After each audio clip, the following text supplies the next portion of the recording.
कोई मुसलमान जगरवा का बैगन नहीं है। इस देश को आजाद किया मुसलमान अपना गला कटा के, और गला कटा के दाखिल खारिज पर यहाँ पे धांधली चल रहा है। 5,000, 10,000, 25,000, 2 लाख तक का यहाँ पे दाखिल खारिज पर पैसा लिया जा रहा है। देता हूँ भाजपा को, अगर मुसलमान से इतना ही नफरत है तो बिल लाओ कि मुसलमानों को बाहर करो। किशनगंज में नहीं मिल रहा है तो बिना तैयारी के आपने सर्वे में उतार दिया, ये अनुचित है। और ये सर्वे बिना मतलब एक फॉर्मेलिटीज होगा। अगर लालू जी के राज को गुंडा राज कहते हैं तो पब्लिक का गुंडा राज था, भले कुछ ही चंद लोगों का हो, लेकिन अभी जो है का गुंडा राज है वो प्रशासनिक पदाधिकारियों और कर्मचारियों का गुंडा राज। प्रोफेसर मुसद्दिक आलम साहब, अपना मोटेशन करना होगा तो वो बहुत कम पैसे में स्कूल है जहाँ ट्रैफिक लग जाती है तो हमारे बच्चे एग्जाम देंगे कहाँ से? 200 रुपया किराया है, इतना गरीब बच्चे 200 रुपया किराया देके जाएगा? आपका नाम सुने हैं? पता नहीं नीतीश बाबू को क्या हो गया है। नीतीशवादी एक समाजवादी नेता है, ऑनेस्ट नेता है, लेकिन आजकल उनका परिस्थिति ऐसा हो गया कि पता नहीं कहां से गाइड होते हैं, क्या होते हैं। फी सबीलिल्लाह जिसने हमारे पूर्वजों ने दिया है, उस जमीन को टारगेट करके हड़पने के चक्कर में सरकार ने एक बिल लाने चाह रही है जो कि सरासर गलत है। एक समुदाय, मुस्लिम समुदाय पर एक टारगेट किया जा रहा है। प्रशासन में इतना भ्रष्टाचार हम लोगों ने अपने लाइफ में नहीं देखा। प्रॉपर्टी वक्त किया है, वक्त का मतलब दान करना और ये बवाल बढ़ेगा। ये सर्वे को अभी तत्काल रोक देना चाहिए और सर्वे को जब तक तैयारी नहीं हो सर्वे कराना चाहिए, तैयारी के बाद कराना चाहिए। बहुत सारे लोग आ रहे हैं, जा रहे हैं, लेकिन उनको कोई मतलब नहीं है। जो ठाकुरगंज और बहादुरगंज को अनुमंडल बन जाना था अब तक नहीं बन पाया। इसकी कमी सरकार की भी है, जो सरकार रही 34 साल से। दूसरा 34 साल से जो हमारे प्रतिनिधि एमएलए एमपी रहे हैं, ये बिल्कुल इस पर ध्यान नहीं दे रहे हैं और इनको सिर्फ अपना रूटीन वर्क करने से फुर्सत नहीं है। 5 सूत्री मांगों को लेकर सीमांचल अधिकार फ्रंट के बैनर तले बहादुरगंज प्रखंड परिसर में धरना प्रदर्शन दिया गया। जी हाँ, किशनगंज जिले के बहादुरगंज प्रखंड परिसर में सीमांचल अधिकार फ्रंट के बैनर तले 1 दिवसीय धरना प्रदर्शन का आयोजन किया गया था। 5 सूत्री मांगों को लेकर धरना प्रदर्शन दिया जा रहा था। धरना प्रदर्शन के बाद गवर्नर के नाम प्रखंड कार्यालय में ज्ञापन भी सौंपा गया। प्रोफेसर बसवीर आलम की अगुवाई में यह धरना प्रदर्शन सीमांचल अधिकार फ्रंट के बैनर तले से दिया गया था, जिसमें चेयरमैन प्रतिनिधि वसीकुर रहमान सहित कई स्थानीय नेताओं की इसमें मौजूदगी रही। तमाम तरह आए हुए वक्ताओं ने अपनी बातों को रखते हुए स्मार्ट मीटर, वक्फ बोर्ड बिल और तमाम तरह चीज़ों पर बातचीत की। कई मांग है, जैसे कि अनुमंडल बहादुरगंज और ठाकुरगंज को क्यों नहीं बनाया जाता है, जो कि बरसों से ये मांग किया जा रहा है, जबकि अनुमंडल का बनना बेहद ज़रूरी है। ज़मीन सर्वे में कई तरह की दिक्कतें आ रही है। स्मार्ट मीटर को लेकर लोगों में नाराज़गी बढ़ती जा रही है। आए हुए वक्ताओं ने ज़मीन सर्वे को लेकर जो बात रखी, उसके साथ ही ज़मीन रजिस्ट्री को लेकर जो दुविधाएँ पेश आ रही है उस पर भी बात की। कहा गया कि दाखिल खारिज के नाम पर जनता के पैसे का गबन किया जा रहा है। प्रोफेसर बसवीर आलम ने बात करते हुए कहा, हम लोगों ने लाइफ में इतना ज़्यादा भ्रष्टाचार कभी नहीं देखा। उन्होंने कहा कि अगर लालू के राज को हम गुंडा राज कहें तो उस समय चंद लोग थे जो गुंडा राज चलाते थे, लेकिन आज पदाधिकारी कर्मचारियों का गुंडा राज चलाया जा रहा है। हम आगे वीडियो में आपको दिखाना चाहेंगे कि आज उसके धरना प्रदर्शन में आए हुए वक्ताओं ने ज्ञापन देने के बाद मीडिया से बात करते हुए क्या कुछ कहा है। हम आपको बताते चले किशनगंज जिले के बहादुरगंज प्रखंड परिसर में सीमांचल अधिकार फ्रंट के बैनर तले प्रोफेसर बसवीर साहब की अगुवाई में आज धरना दिया गया। धरने में कई बुद्धिजीवियों की मौजूदगी रही, स्थानीय नेताओं की मौजूदगी रही। बहादुरगंज को अनुमंडल क्यों नहीं बनाया जाता है, इसके लिए सरकार को कटघरे में रखा गया। स्थानीय सांसद और विधायक पर भी तीखे किए गए। हम चाहेंगे कि वीडियो में अंत तक बने रहकर आप तमाम तर चीज़ों को सुनने का काम ज़रूर करें। 5 सूत्री मांग को लेकर क्या है ये 5 सूत्री मांग और क्यों धरना पर बैठा हुआ? जो अभी ज्वलंत मुद्दा है, जो सर्वे को लेकर, वक्फ बोर्ड का मामला है, स्मार्ट मीटर का मामला है, हम लोग का अनुमंडल और प्रखंड जो प्रस्तावित था पिछले 25 साल से लंबित है, अभी तक कमेटी का रिपोर्ट का इंतजार कर रही है बिहार सरकार, वो मामला है। और ये विभिन्न स्तरों पर भ्रष्टाचार जो सीमा पर चढ़ गया है, इन 5 सूत्री को लेकर हम लोग ने बैठक यहाँ आज बिहार के महामहिम राज्यपाल को हम लोगों ने ज्ञापन देखा है कि आप सर्वे कराइए, हमको उससे कोई आपत्ति नहीं है। सर्वे होना चाहिए, लेकिन सर्वे करने से पहले जमीन संबंधी जितनी विसंगतियां हैं, जितनी त्रुटियां हैं, उसको पहले क्लियर कीजिए, तब आप सर्वे कीजिए। वक्फ बोर्ड कोई मायने नहीं रखता है, वो तो तुरुप का पत्ता है। 370, 3 तलाक, और ये तीसरा स्टेप है कि इलेक्शन हो रहा है। मोदी जी को इतनी चिंता है मुसलमानों का, तो मुसलमानों को बच्ची का एजुकेशन का व्यवस्था के, उसका रोजगार का व्यवस्था करे, उसके जीवन के लिए उसको कुछ नहीं करना है, उसको करना है सिर्फ ध्रुवीकरण करना है। ये उसी उद्देश्य से लाया है। आप पर्चा दे दिया है जेपीसी को आप देखेंगे, इंतजार करेंगे। आप कैसे इंटरव्यू आप कीजिए तो सारा को करना पड़ेगा, आप न्यास बोर्ड को भी करना पड़ेगा। आप कर दीजिए तो आप महावीर मंदिर ट्रस्ट को कर दीजिए, तो गुरुद्वारा प्रबंधन समिति को। आप सिर्फ एक टारगेट में है मुसलमानों को ही तो टारगेट करके भाजपा मुसलमान जगरवा का बैगन नहीं है। इस देश को आजाद किया मुसलमान अपना गला कटा के, और गला कटा के यहाँ रहेगा। अगर आपको दिक्कत हो रही है तो आप लाओ पार्लियामेंट में बिल पेश करो, हिम्मत है तो जाओ मुसलमान तुम यहाँ से भागो, मैं चुनौती देता हूँ भाजपा को। अगर मुसलमान से इतना ही नफरत है तो बिल लाओ कि मुसलमानों को बाहर करो, अगर हिम्मत है तो। नीतीश कुमार एक तरफ तो कह रही है कि हम समर्थन नहीं दे रहे हैं, उनके ही ललन बाबू सदन में कह रहे हैं कि नहीं हमने समर्थन दिया है, ये नुकसान नहीं है वक्फ बोर्ड की बिल। 2 महुआ साहब का नाम सुने हैं, पता नहीं नीतीश बाबू को क्या हो गया है। नीतीशवादी एक समाजवादी नेता है, ऑनेस्ट नेता है, लेकिन आजकल उनका परिस्थिति ऐसा हो गया कि पता नहीं कहां से गाइड होते हैं, क्या होते हैं। श्री कृष्ण बाबू के बाद अगर कोई मुख्यमंत्री हुआ तो बिहार में नीतीश कुमार हुआ। 2005 से 10 तक जो उन्होंने बिहार को प्रोग्रेस किया, इंफ्रास्ट्रक्चर बहुत बनाया। नीतीश जी का सबसे ड्रॉबैक है कि वो अपने प्रशासनिक पदाधिकारियों, अपना कर्मचारियों को कंट्रोल नहीं कर सका। स्कूल की बिल्डिंगें बन गई, लड़का नहीं पहुंचा, डेस्क बेंच चल गया, भर गया, लेबोरेटरी भरा हुआ है, एक दिन प्रैक्टिकल नहीं हुआ भाई। जाके देखिए सब। आज आप वो है, आप कंपनी प्रेशर दिया उधर से कि स्मार्ट मोदी अदानी अंबानी को स्मार्ट मीटर बेचना है, वो ले दिया, अब घरे घर आप बेचता है, दबाव देता है। आप प्रशासन में इतना भ्रष्टाचार हम लोगों ने अपने लाइफ में नहीं देखा। अगर लालू जी के राज को गुंडा राज कहते हैं तो पब्लिक का गुंडा राज था, भले कुछ ही चंद लोगों का हो, लेकिन अभी जो है का गुंडा राज है वो प्रशासनिक पदाधिकारियों और कर्मचारियों का गुंडा राज।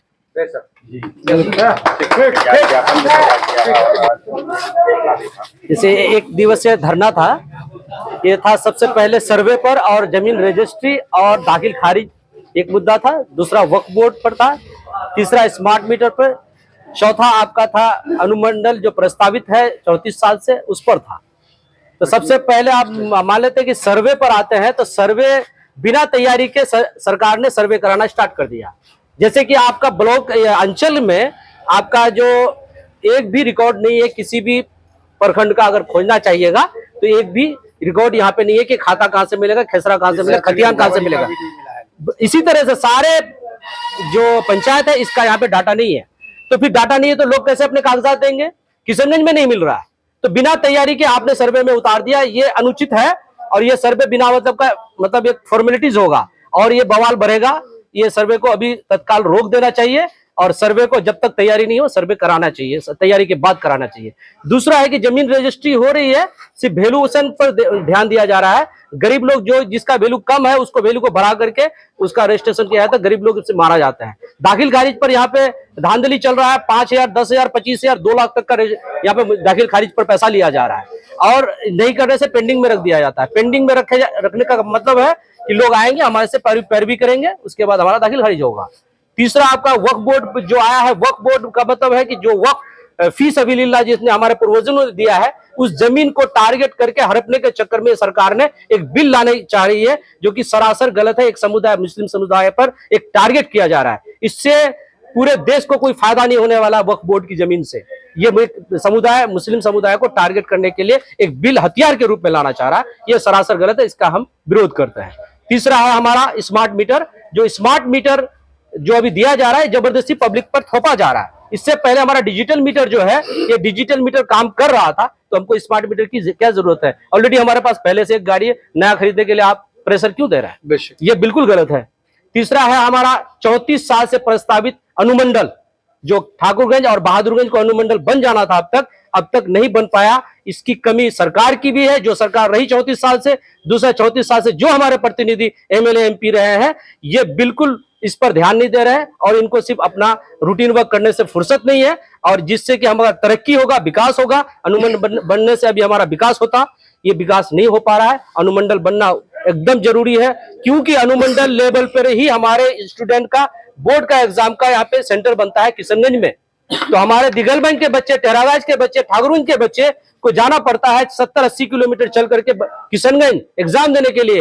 एक दिन में अगर वो एग्जाम देने के लिए जाएगा, इतना हरासमेंट होता है कि एक ट्रैफिक का मामला है, एक संकरी रोड है, एक ही मानंदा पुल है जहां ट्रैफिक लग जाती है, तो हमारे बच्चे एग्जाम देंगे कहां से? 200 रुपया किराया है, इतना गरीब बच्चे 200 रुपया किराया देके जाएगा कैसे? ये सारा मुद्दा है कि हमारा सेंटर बहादुरगंज और ठाकुरगंज में होना चाहिए बोर्ड के लिए।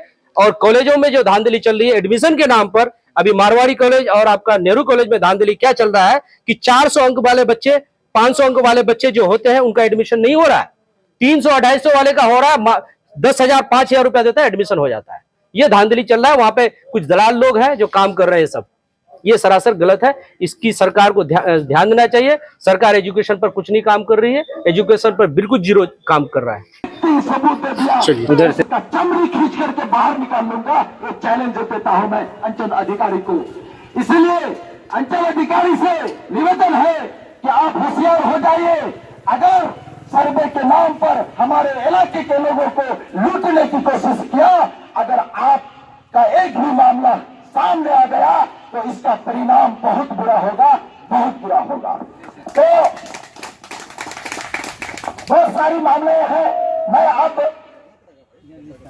सभा का कार्यक्रम आगे बढ़ाते हुए मैं हमारे इज्जतमान गुलाम अजहरी साहब से, एक हंगामा मैशर हो तो उसको भूलूं रह रहे के सैकड़ों बातों का ख्याल आता है। समझ को समझो, समझ के समझो। समझना भी एक समझ है। समझ कर जो ना समझे वो मेरी समझ में ना समझ है।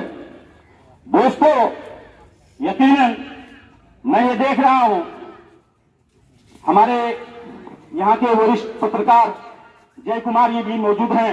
उनसे भी कहूंगा कि आप भी मेरी बातों को तवज्जो से सुने।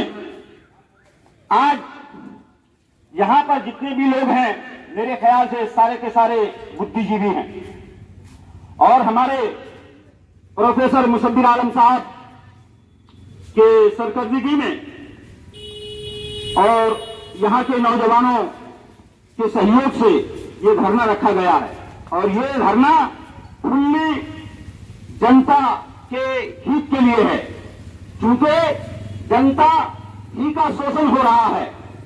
प्रोफेसर मुसद्दिर आलम साहब अपना मोटेशन करना होगा तो वो बहुत कम पैसे में करा लेंगे, उनको ये धरना कराने की जरूरत नहीं है।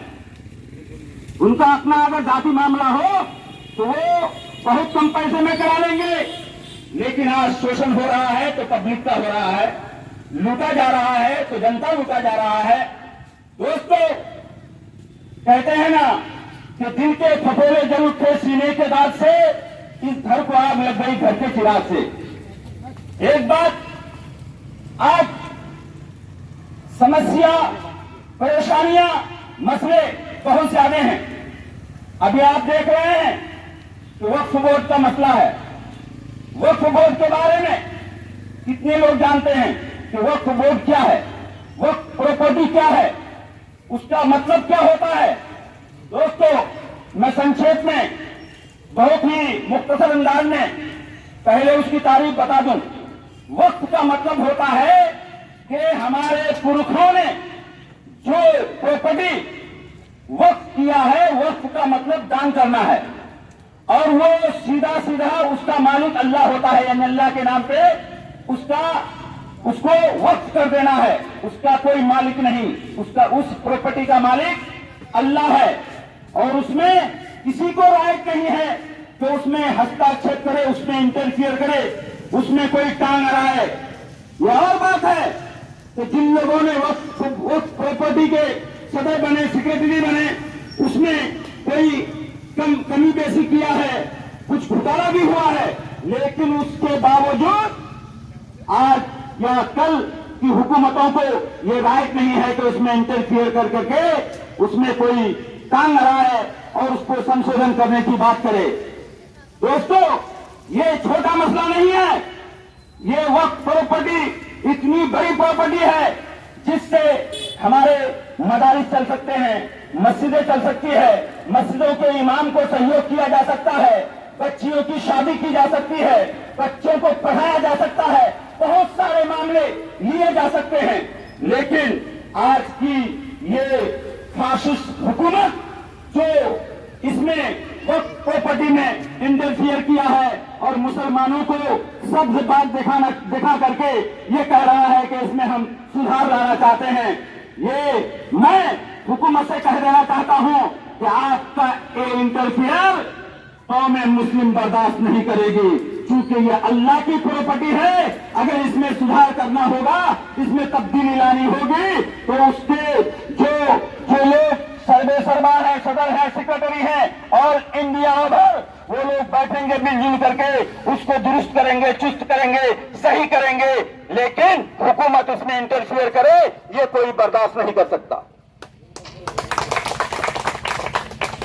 मैं ये बताना चाहता हूं कि बुद्धिजीवी लोग हैं। पहले मैं कहा कि ये जो मसला, ये जो मसाइल हैं, इसको लेकर के आज हम लोग धरना में आए हैं, बुद्धिजीवी लोग हैं। अभी आप देख रहे हैं कि ब्लॉक में बहुत सारे लोग आ रहे हैं, जा रहे हैं, लेकिन उनको कोई मतलब नहीं है, उनको कोई मतलब नहीं है। उनका सोच बन चुका है कि नेता लोग हैं, कर रहे होंगे, कोई मतलब उसको इंटरेस्ट नहीं है।